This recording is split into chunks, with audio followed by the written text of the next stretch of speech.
리쇼어링이라는 말 들어보셨나요? 요즘 리포트에서 그런 얘기가 정말 많이 나오더라고요. 공통적으로. 앞으로 3년, 3년은 기본이고 다시 이제 미국이 생산하는 시대가 돌아왔다. 그래서 주목해야 된다. 이런 얘기들이 정말 많이 나오던데 한번 요 얘기 해보겠습니다. 어디에 그럼 주목해야 되고 어디에 투자해야 되는지. 이번 주에 이 기사 보셨어요? 포드라는 미국 자동차 회사가 드디어 이제 열받아가지고 반도체 그냥 스스로 만들겠다 선언했습니다. 야, 이거 보면서 CEO가 나와가지고 야, 더 이상 공급망 대란 스트레스 받아서 안 되겠습니다. 너무 열받아가지고 이제 또 코로나 이런 거 또 오면 스트레스 받으니까 그냥 미국에서 자체 생산, 자체 공급 받겠습니다. 공급망 이거 너무 스트레스 받습니다. 이게 어떻게 보면 대표적인 선언인 거죠. 가장 피해가 컸던 자동차 업체니까요. 그러면서 딱 티가 났던 게 결국은 같은 미국 기업 밀어주기죠. 보시면 포드랑 협력하기로 한 기업이 글로벌 파운드리라는 반도체 생산 업체입니다. 못 들어보신 분들도 있을 텐데요. 여기 보시면 익숙하실 거예요. 반도체 생산 공장 1등이 대만의 TSMC, 2등이 삼성전자, 4등이 여기 미국의 글로벌 파운드리입니다. 요거 얼마 전에 상장도 했습니다. 제가 4등이라 굳이 다루지 않았을 뿐인데요. 상장해가지고 지금 신고가에 이제 바짝 붙어있는 글로벌 파운드리즈, 티커는 GFS입니다. 근데 이제 여태까지는 뭐 대만이나 삼전 이렇게 수입해왔는데 바다 건너오니까 너무 힘드니까 앞으로 미국 내에서 생산해서 받겠다, 하청 받겠다, 인건비 비싸도 미국 내로 하겠다. 이게 이제 본격적으로 하나 둘 이런 식으로 바뀌는 것 같아요. 여태까지는 글로벌 공급망이 다 있었는데 이거 다 끊어내고 최대한 미국 내에서 자체 생산. 그래서 많은 리포트들에서도 이제 본격적으로 미국이 다시 생산하는 시대가 올 것 같다. 이거 일명 리쇼어링, 공장들이 다시 미국으로 돌아오는 시대. 그래서 요거에 되게 변화에 주목해야 된다. 이렇게 많이들 말씀하시더라고요. 어떻게 보면 여기서 수혜주와 피해주가 나올 수도 있겠죠. 생각을 한번 해봐야 될 것 같습니다. 실제로도 제조업 강대국의 귀환을 노리는 겁니다. 미국이 이제 패권을 찾아오겠다. 왜냐하면 금융위기 이후로 이게 이제 제조업 점유율인데요. 보라색이 중국입니다. 중국이 너무 급성장한 겁니다. 금융위기 이후에 중국이 제조업 완전히 급성장하니까 미국이 점유율이 급감했고 이제 바이든 정부가 이거 다시 가져오겠다. 제조업 패권 우리가 가져오겠다. 이렇게 선언을 하고 이미 추진을 하고 있죠. 그래서 지금도 한국의 삼성전자 공장도 미국에 지으라고 그러고 현대차 공장도 미국에 지으라고 그러고 사실상 이미 시작됐죠. 그래서 이 리포트에서도 바이든의 미국 패권 회복 전략의 중요한 축은 리쇼어링, 공장 다시 복귀를 통한 달러 흡수다. 달러를 다시 끌어들이겠다, 빨아들이겠다 라고 이제 보고 있는 것 같습니다. 그래서 세계 제조 기업들, 반도체, 자동차 제일 크죠. 그런 기업들이 이제 공장을 미국으로 선택할 유인, 혜택도 주고 뭐 반협박도 하고 여러 가지 당근책도 주면서 만들게 하고 이제 다시 달러를 흡수해서 미국을 최대 패권 국가로 다시 유지하겠다. 이제 어떻게 보면 미중 갈등을 돌려 말한 거죠. 이제 제조업 강대국, 미국이 다시 제조업으로 돌아가는 사이클에 도래했다. 이거 되게 중요한 변화 같습니다. 주목해야 될 것 같고요. 이 얘기는 계속 나올 것 같습니다. 실제로도 무역 분쟁이 사라진 게 아니고 구글 트렌드에서도 저도 2018년, 2019년 미국 주식하면서 미중 무역 분쟁이 너무 스트레스 받았었거든요. 사실은 계속 나와가지고. 근데 그게 줄어들었는데 사라진 게 아니라 코로나 때문에 일시적으로 이제 휴전한 거고 지금 다시 결국은 미중 무역 분쟁이 2022년부터 대두될 거다. 이거 절대 사라질 문제가 아니다. 라고 이제 리포트에서 말씀을 하고 계신데 어느 정도 공감이 됩니다. 이거는 패권국 다툼이라서 싸움이 사라질 수는 없을 것 같습니다. 중국도 도전하고 있고 양보 안 하니까요. 소목님 근데 다시 공장 미국으로 복귀시키는 거 어렵지 않나요? 인건비 때문에? 맞습니다. 바이든 행정부도 그걸 알고 있기 때문에 아무래도 미국이 인건비가 비싸니까 뭐 중국이든 베트남이든 인도든 이런 데로 분산해 놨었는데 이제 기술 발전 덕분에 이 인건비를 만회할 정도가 점점 될 거라는 겁니다. 저도 이제 스마트 팩토리 하면 옛날에는 별로 와닿지 않았거든요. 근데 이제는 정부도 밀어주고 기술도 발전하면서 이게 점점 가시화되는 것 같더라고요. 하나 둘씩. 저렇게 아까 포드 같은 사례도 보면서 야 이제 미국에 공장 짓게 하면서 스마트 팩토리 같은 걸로 하는구나. 뭐 예를 들자면 이런 거라는 겁니다. 전통적으로는 조립 라인에 기술자 50명 있어야 되는데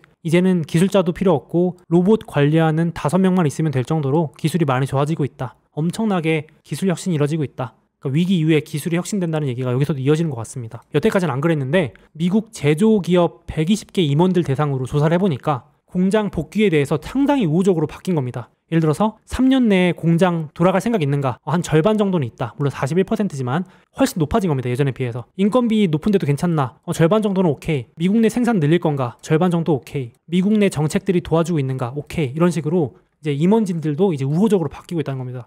야 이거 베트남, 중국 이런 데 갖다 놓을 게 아니고 미국에다 그냥 지어야겠다. 이럴 정도로 분위기도 바뀌고 있다. 진짜 다시 미국이 생산하는 시대가 오는 건가? 이런 생각이 좀 들었습니다. 그래서 이 리포트에서는 주식들을 엄청 많이 골라주셨는데 그 중에서 대표적으로 3개 찍으셨거든요. 여기 혹시 들어보신 기업들이 있을까요? 크기 순으로 오토데스크라는 소프트웨어 기업이 있고, 로크웰 오토메이션이라고 하는 솔루션 기업이 있고, 스트라시스라고 하는 3D 프린팅 기업이 있습니다. 한 2개 정도만 다뤄볼게요. 보시면 오토데스크라는 기업은 3D 도면 제품 같은 거 설계할 때 사람이 하는 게 아니라 결국은 이 소프트웨어가 다 하니까, 오토데스크라고 하는 회사의 제품이 압도적으로 점유율 1등입니다. 거의 60%.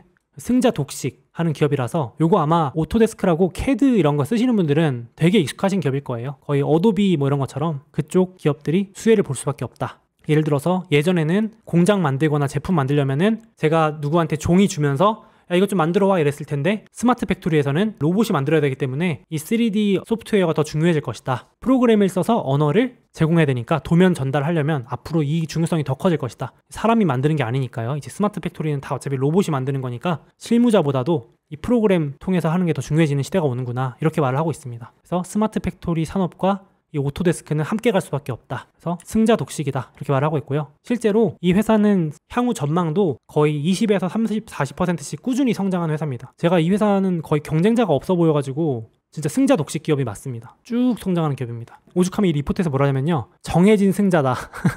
근데 그래서 문제가 뭐냐면 주가에 아무런 오해도 없다. 무슨 말이냐면은 싸지 않다라는 얘기를 하는 거예요. 오해가 없다는 거는 우려가 없다. 그냥 이미 정해진 승자. 약간 반도체 시장에서는 ASML 같은 기업입니다. 독식하는 회사. 그러니까 ASML도 맨날 비싸잖아요. 잘 안 떨어지고 금방 오르잖아요. 약간 그런 기업입니다. 그래서 이제 여기 나와 있지만 장기 성장 20%씩 이상 가능할 것으로 전망되지만 시중 금리 변동에 취약하다. 고성장주라서 그건 참고해 보시면 좋을 것 같습니다. 하나 더, 3D 프린팅. 혹시 스트라시스라는 기업 들어보신 분 있으실까요? 이게 3D 프린팅 점유율 1위 기업인데요. 야, 이것도 제가 말씀드릴 게 있습니다. 지금 반토막 나 있는 기업인데 중소형주입니다. 참고로 리포트에 들어있어서 제가 말씀드리는데, 이 3D 프린팅 기술도 이 공급망 위기의 최대 수혜라고 불리죠. 이번에 많이 주목을 받았는데, 부품이나 이런 것들이 없어서 지금 못 만드니까 3D 프린팅 있으면 부품 없어도 한번 만들어 볼 수 있잖아요. 그래서 이 리포트에서 뭐라고 하면은 3D 프린팅 한번 베팅해보고 싶다, 앞으로 커질 것 같다 생각 든다면 아직 초기지만 그래도 확실한 1위인 스트라시스라는 기업에 투자해봐라, 이렇게 이제 말씀을 해줬더라고요. 점유율이 50% 넘으니까. 근데 되게 위험합니다. 보시면 이게 작년에도, 그러니까 성장주 붐이 불면 3D 프린팅은 한 번씩 붐이 붑니다. 여기 보이시죠?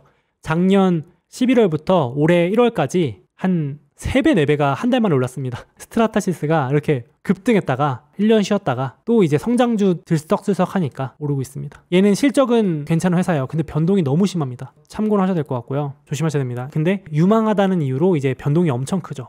좀 지켜봐야 됩니다. 산업 초기라서.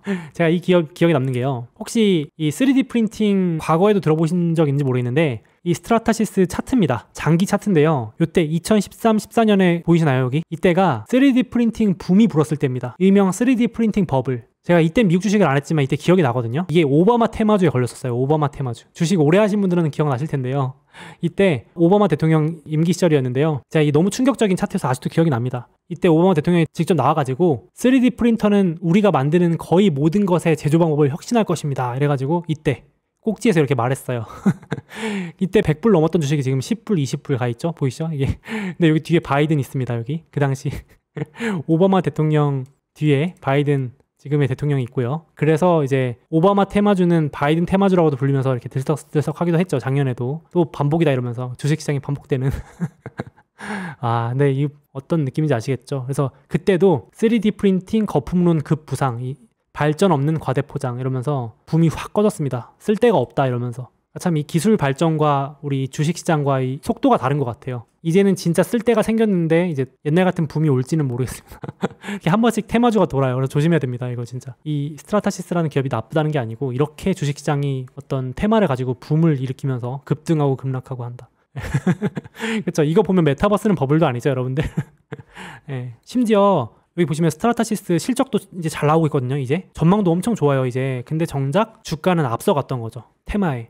어떻게 보면 지금 불고 있는 많은 유망 분야에서도 그런 버블들이 있을 수 있지 않을까 또 생각이 한번 들게 됩니다. 실체가 있냐 없냐, 혹은 너무 기대가 앞서서 반영되면 이런 현상도 좀 나오는 것 같습니다. 그러니까요, 그 기술과 주식 버블은 좀 차이가 나는 것 같아요. 시차가. 그죠? 그러니까 실적이 받쳐주는 걸 사야 될 것 같습니다. 너무 앞서가는 실적이 없는 거 말고요. 어떠세요? 이미 이거는 다가오고 있는 것 같거든요. 다시 미국이 생산하는 시대, 제조업 강대국을 노리고 있는 것 같고, 이런 스마트 팩토리, 공장 미국에 짓고 있잖아요. 미국 투자 사이클이 돌아오면서 공장, 반도체 장비 포함해서 이런 분야들은 또 주목을 받지 않을까요? 이렇게 참고해 보시면 좋을 것 같고요. 그리고 이 리포트는 키움증권 출처고요. 제가 요거는 카페에 올려두겠습니다. 리포트 꼭 보시면 좋겠습니다. 강력 추천입니다. 제가 너무 좋은 리포트라서 일부만 가져왔습니다. 다시 미국이 생산하는 시대, 리쇼어링 시대가 온다. 인상 깊어서 가져와 봤습니다.